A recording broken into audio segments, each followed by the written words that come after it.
Era um dia quente no mês de julho de 1518, quando relatos apontavam que uma senhorita chamada Frau Trofréa não parava de dançar em uma praça na cidade de Estrasburgo, ao nordeste da França. O que parecia uma situação comum, na verdade era algo totalmente estranho. A donzela, se é que podemos chamá-la de donzela, dançava sem música e sem qualquer ritmo aparente.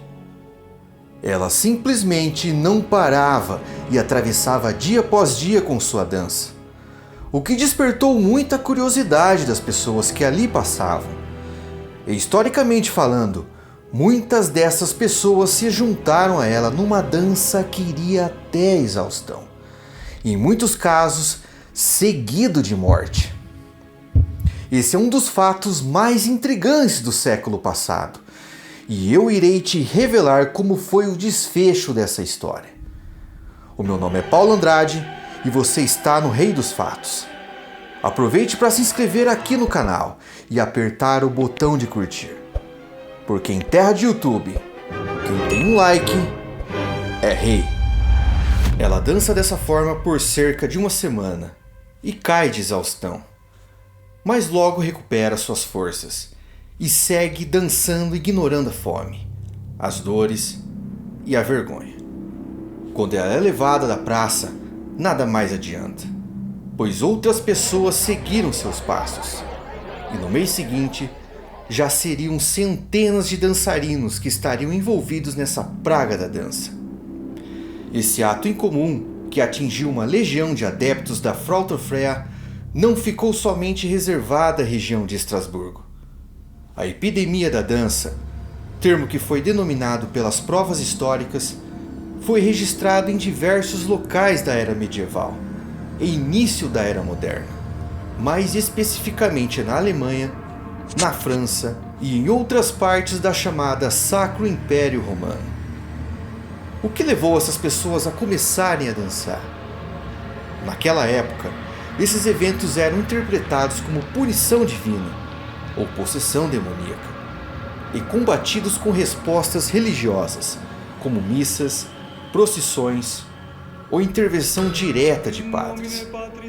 2 décadas antes do verão de 1518, um clérigo em Estrasburgo chamado Sebastian Brant escreveu em sua alegoria satírica O Navio dos Tolos que a dança e o pecado são uma coisa só, culpando o diabo por toda essa dança alegre e inebriada.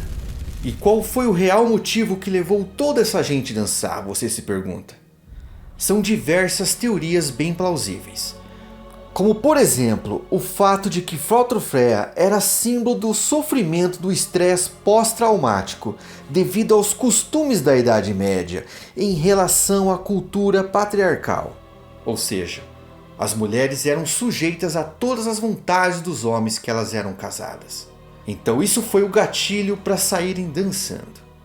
Segundo o livro de John Waller, Hora para Dançar, Hora para Dormir, a história extraordinária da praga da dança de 1518. Em sua tradução livre, a coreomania, termo que foi designado depois desses eventos, foi uma epidemia psíquica que envolve reações involuntárias do corpo humano, como rir histericamente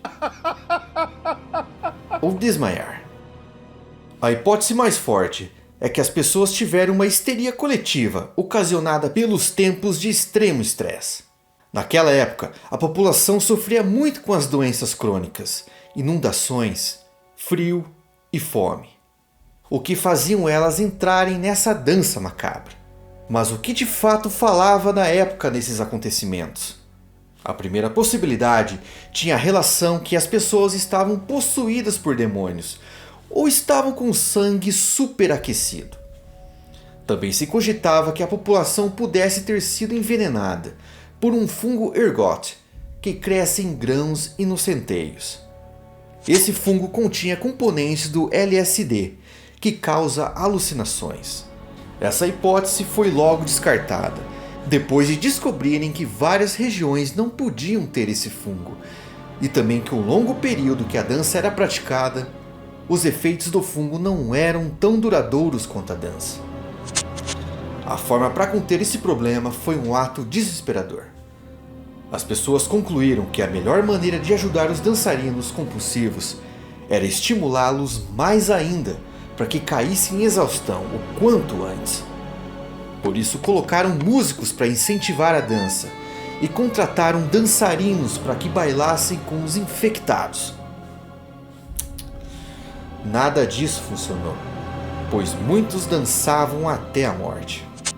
Presenciando toda essa situação, as autoridades da época ordenaram que tirassem as pessoas à força e levassem elas para uma espécie de santuário, para que lhe dessem banhos de água benta e sapatos vermelhos. Superstição que a princípio foi o que fez conter toda essa onda de praga da dança do século XVI. As circunstâncias desse evento são incertas, mas para os que duvidam, o evento realmente aconteceu. A epidemia da dança apareceu em pelo menos 6 crônicas da época. O nome Frautroféia apareceu nelas. As pinturas também retratavam esse episódio. Todas essas obras de arte levam a crer que a praga da dança aconteceu.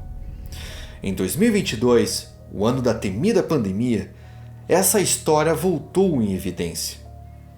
A banda britânica Florence Plus The Machine lançou o seu 5º álbum intitulado Dance Fever, que faz a alusão a essa dança. Paralelamente, no mesmo ano de 2022, a escritora Kieran Millwood Hargrave lançou o seu livro chamado The Dance Tree, que examina especificamente os supostos eventos do incidente de 1518 em Estrasburgo, através da vida das mulheres envolvidas nele.